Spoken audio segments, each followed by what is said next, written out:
గజం కేవలం 500 రూపాయలతో 1210 గజాల భూమి కేవలం 6 లక్షలు మాత్రమే. బట్ బిగ్ బాస్ లో శ్రీ సత్యాది ఈ కాంబినేషన్ బాగా పేలింది కదా. తర్వాత బయటకు వచ్చిన తర్వాత ఏ ప్రొడ్యూసర్స్ డేర్ చేసి ముందుకు వచ్చి సినిమా తీయాలనుకోలేదా? లేదు అలాంటి కెమిస్ట్రీ వర్కౌట్ అవుతుంది కదా స్క్రీన్ మీద వీళ్ళిద్దరిది. ఒక సాంగ్ అయితే అప్రోచ్ అయ్యారు, అది మంచి, అది ఏమైందో తెలియదు. బేబీ మ్యూజిక్ డైరెక్టర్ విజయ్ బుల్గనన్ అని తన మ్యూజిక్లో ఒకళ్ళు అనుకున్నారు, బట్ అది వర్కౌట్ కాల. ఓకే, అంటే ఏమో మరి అది అవుతుందో లేదో కూడా తెలియదు. ఉన్నారా ఇప్పటికి? అప్పుడప్పుడు మాట్లాడుకుంటాం. ఎందుకు మీ మధ్య ఉంది ప్రేమ ఫ్రెండ్షిప్? ఏమీ లేదు ఇప్పుడు. అప్పుడు వీఆర్ జస్ట్ ప్రొఫెషనల్ ఫ్రెండ్స్. అప్పుడు మంచి ఫ్రెండ్షిప్, ఏదో కొంచెం వైబ్ నడిచేది. కానీ ఇప్పుడైతే ఏంటి ఆ వైబ్ ఏంటి? దానికి ఫ్రెండ్షిప్పే, కొంచెం ఎక్స్టెండెడ్ ఫ్రెండ్షిప్ అంతే. లవ్ అయితే ఏం లేదు, బికాస్ తన సైడ్ నుంచి కానీ నా సైడ్ నుంచి కానీ జస్ట్ ఒక, ఇప్పుడు బిగ్ బాస్ లో రకరకాల డ్రామా ప్లే చేయాల్సి వస్తుంది. ఒక డ్రామా ప్లే అంతే. ఇప్పుడు కొంతమంది కొట్టుకుంటారు, కొంతమంది సెంటిమెంట్ చేస్తారు, కొంతమంది లవ్ డ్రామా చేస్తారు. మాకు హింట్స్ వస్తూ ఉండేవి.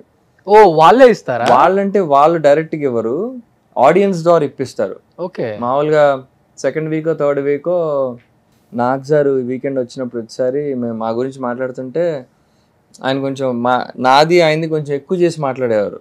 ఓకే, అండ్ ఆడియన్స్ ఉండేవాళ్ళు, ఆడియన్స్ అరుస్తూ ఉండేవాళ్ళు మా ఇద్దరు టాపిక్ వచ్చినప్పుడు. సో ఒక్కొక్కసారి ఒక మైక్లో మేమిద్దరం మీ నుంచి ఇంకా ఎక్కువ, మేము ఒక వారం ఎప్పుడో కంటెంట్ తీయడం మానేసాం, కలిసి ఆడడం మానేసాం. అప్పుడు వాళ్ళు వచ్చి మీ నుంచి మేము ఇంకా ఎక్కువ ఎక్స్పెక్ట్ చేస్తున్నాం, expecting more from you guys, కొంచెం అర్జున్ పట్టించుకోండి అని సత్యాన్ని అడగడం, నాకేమో ఇట్లాంటి హింట్స్ ఇవ్వడం, నాకు అర్థం. సో కొంచెం కన్ఫ్యూజ్ అయ్యాం. అందుకని అప్పుడప్పుడు మేమేంటి ఓవర్డూ చేసేవాళ్ళం కొన్ని కామెడీ యాక్ట్స్లో, వాటిలో కావాలని ప్లాన్ చేసుకుని చేసినవి అవన్నీ. ఇన్ ద సెన్స్ ఇప్పుడు నా వీకెండ్ వచ్చినప్పుడు కొన్ని ఫన్నీ గేమ్స్ ఉండేవి, వాటిల్లో కొంచెం ఓవర్డూ చేసేవాళ్ళం అంతే, అంతేగాని అంత మించి ఏం లే. బిగ్ బాస్ ప్లస్ అయిందా మైనస్ అయిందా? ఖచ్చితంగా ప్లస్, అందరికీ ప్లస్ అయ్యేది అది. అంటే మనం చేసే దాన్ని బట్టి ఉంటుంది. మనం దాన్ని సరిగా వాడుకోకపోతే ఇప్పుడు బ్యాడ్ బిహేవియర్ ఎగ్జిబిట్ చేస్తే ట్రోల్ అయిపోతారు. మనం ఇప్పుడు తెలియని వాళ్ళకైతే అది తెలిసేలా చేస్తుంది ఆ ప్లాట్ఫామ్. ఇప్పుడు నేను అంతకు 3-4 సినిమాలు చేశా, అవన్నీ ఎవరికి తెలియదు, కానీ బిగ్ బాస్ ద్వారా నాకు ఎక్కువ ఫేమ్ వచ్చింది. తర్వాత ఆ పాత సినిమాలు వెళ్ళి చూడడం జరిగింది. ఇప్పుడు బిగ్ బాస్ తర్వాత ఎవరు మంచి లీడ్లో ఉన్నారు మీ ఫ్రెండ్స్, మీ కొలీగ్స్? అది నేను ఎట్లా చెప్తా, మీరే చెప్పాలి. మా సీజన్లో మీకు ఎక్కువ ఎవరు కనిపిస్తున్నారు బయటకు వచ్చాక? నాకు ఏదో ఇద్దరు ముగ్గురు కనిపిస్తున్నారు అనుకుంటా. ఓకే, పేర్లు? టచ్లో ఉంటారా అసలు మీరు? ఉంటాం అప్పుడప్పుడు, ఒకరికొకరు సపోర్ట్ చేసుకోవటం కొంచెం తక్కువే. ఓ, సో ఇక్కడ కూడా ఉంటుంది కొంచెం ప్రొఫెషనల్ రైవలరీ, ఇన్సెక్యూరిటీ, వాడికి మనం చేసేది ఏంటి ఉంటుంది. కొంతమంది ఫ్రెండ్లీగానే సపోర్ట్ చేస్తారు. ఎందుకంటే ఇప్పుడు సోహెల్ మెహబూబ్ని చూసాం, అసలు వీళ్ళిద్దరు ఫ్రెండ్షిప్ కి పేరు పెట్టడానికి లేదు అనిపించింది. అసలు బయటకు వచ్చిన తర్వాత కూడా మేరా భయ్యా తర్వాత చూస్తే అసలు ఇద్దరే మొత్తానికే కనిపించడం మానేశారు. ఒకళ్ళు ఈస్ట్ ఒకళ్ళు వెస్ట్ అయిపోయారు. అట్లా కొంచెం ఆన్ స్క్రీన్ ఫ్రెండ్షిప్ ఉంటాయి, కొన్ని ఆఫ్ స్క్రీన్ కూడా ఉంటాయి. నీకు కనెక్ట్ అయిందంటే ఆఫ్ స్క్రీన్ బాగా కనెక్ట్ అయిన ఫ్రెండ్షిప్ అంటే ఎవరు? నాకు మంచి ఫ్రెండ్స్ మా సీజన్లో వచ్చి వసంతి అండ్ సూర్య, వీళ్ళే నాకు బెస్ట్. ఎప్పుడు ఏం అడిగినా చేయడానికి రెడీగా ఉంటారు నా కోసం. ఓకే, మిగతా వాళ్ళు కనీసం రిఫర్ కూడా చేయరు, వద్దని కూడా అంటారు. ఓకే, మనం పెట్టుకుంటున్నాం అంటే వద్దు కూడా అంటారు. అట్లా నేను ఒక డాన్స్ షో పోగొట్టుకున్నామన్న రీసెంట్లీ. అంటే మీలో మీకే ఉంది. యా, అందుకే నాకు ఖుషి చాలా ఇష్టం, యాజ్ ఎ ఫ్రెండ్ ఓన్లీ. మా ఇద్దరి మధ్య అలాంటి వైబ్ ఏం లేదు.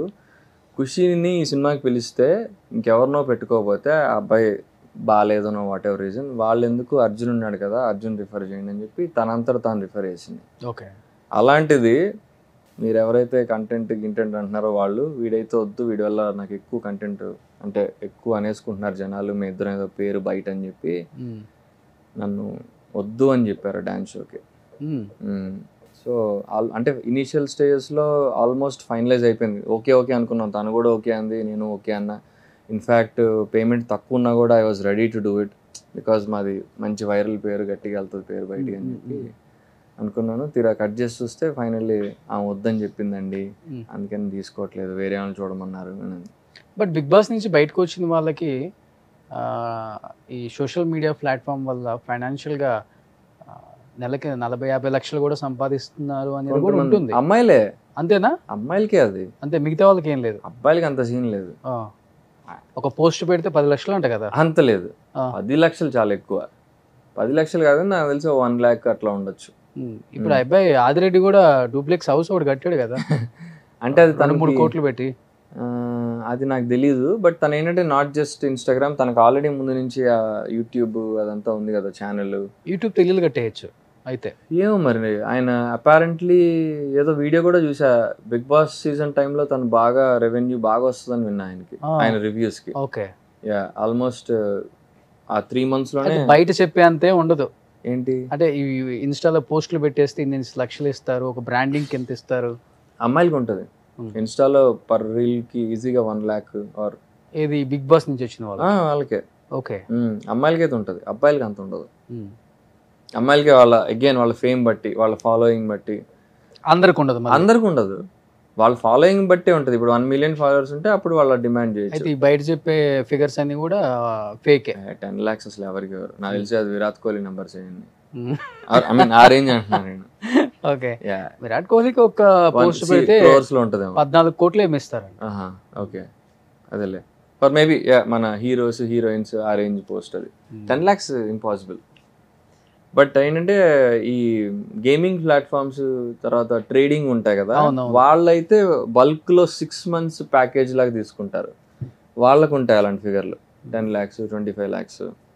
అది 6 months లో ఎవ్రీ మంత్ ఇన్ని పోస్టులు చేయాలనేది ఉంటుంది వాళ్ళకి. అంటే చాలా మంది అంటుంటున్నారంట, సినిమాలు వస్తే ఏంటి రాకపోతే ఏంటి, ఫేమ్ ఉంది సోషల్ మీడియాలో మనం ఒక పోస్ట్ పెడితే వచ్చేస్తే మాకు అన్న. అవును, కొంతమంది విన్నా నేను కూడా. నిజమే, కొంతమంది జస్ట్ సోషల్ మీడియా బతికేస్తారు, సోషల్ మీడియా ఇన్ఫ్లుయెన్సర్స్ అని. వాళ్ళకి మూవీస్ అవసరం లే, బట్ మీకు మూవీస్ కావాలి కాబట్టి మేము సోషల్ మీడియా ఇన్ఫ్లుయెన్స్లు అవ్వలేకపోతున్నాం. ఇప్పుడు మేము సోషల్ మీడియాలో ఎక్కువ ఫోకస్ చేసాం అనుకోండి, మూవీ ఇండస్ట్రీ వాళ్ళు ఐడి తీసుకుంటారు మమ్మల్ని. అరే ఇదంతా అక్కడ కనిపించా అంటే ఎక్కువ ఫేస్ ఎక్కువ ఎక్స్పోజ్ అయిపోతుంది కదా. అవును, ఈవెన్ సీరియల్ వల్లనే సినిమాకి తీసుకోరు, టీవీలో కూడా అందుకే ఎక్కువ కనిపించకూడదు. నేను అందుకే ఫీల్ అవ్వాల, ఆ డాన్స్ షో పోయినా కూడా ఓకే ఒక రకంగా మంచిదేలే, మన ఎక్కువ టీవీలో కనిపించినా కూడా ఇండస్ట్రీ వాళ్ళు ఐడి తీసుకుంటారు. సో పోన్లే, it's okay, blessing in disguise. కరెక్ట్గా అదే టైంకి ఈ మూవీ వచ్చింది, దీని ప్రమోషన్స్ లో బిజీ అయిపోయా. సో పర్లేదులే డాన్స్